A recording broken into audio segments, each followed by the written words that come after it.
स्वच्छ भारत अभियानाला गती देण्यासाठी आणि गावातील घनकचरा व्यवस्थापन अधिक सक्षम करण्यासाठी ओएनजीसी कंपनीच्या वतीनं नवघर ग्रामपंचायतीला अत्याधुनिक घंटागाडी उपलब्ध करून देण्यात आली आहे। सोमवार 6 एप्रिल 2026 रोजी ओएनजीसीच्या उरण प्लांटमध्ये या गाडीचे लोकार्पण उत्साहात पार पडले।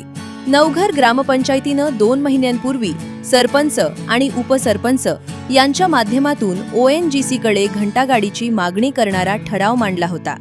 या मागणीसाठी शिवसेना शाखा प्रमुख अविनाश म्हात्रे आणि नितीन मढवी यांनी ओएनजीसी प्रशासनाकडे सातत्यानं पाठपुरावा केला। ग्रामपंचायतीची निकड ओळखून ओएनजीसीनं एनजीओ संस्था आणि संबंधित विभागांची समन्वय साधत या मागणीला मंजुरी दिली। या संपूर्ण प्रक्रियेत ओएनजीसीचे अधिकारी अभिषेक पाटील आणि भूमिका फाउंडेशनचे डॉक्टर विशाल गणर यांचे मोलाचे सहकार्य लाभले। ओएनजीसीचे प्लांट मॅनेजर एस.एन. अहमद आणि सपोर्ट मॅनेजर एस.के. मोहन यांनी घंटागाडीला हिरवा झेंडा दाखवून या सेवेचे उद्घाटन केले।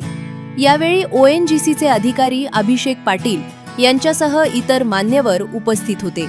ग्रामपंचायतीच्या वतीनं सरपंच सविता मढवी, उपसरपंच प्रियदर्शनी म्हात्रे, नितीन मढवी, अविनाश म्हात्रे आणि आतिश भोईर यांनी ओएनजीसीच्या अधिकाऱ्यांचे शाल व रोप देऊन स्वागत व सत्कार केला।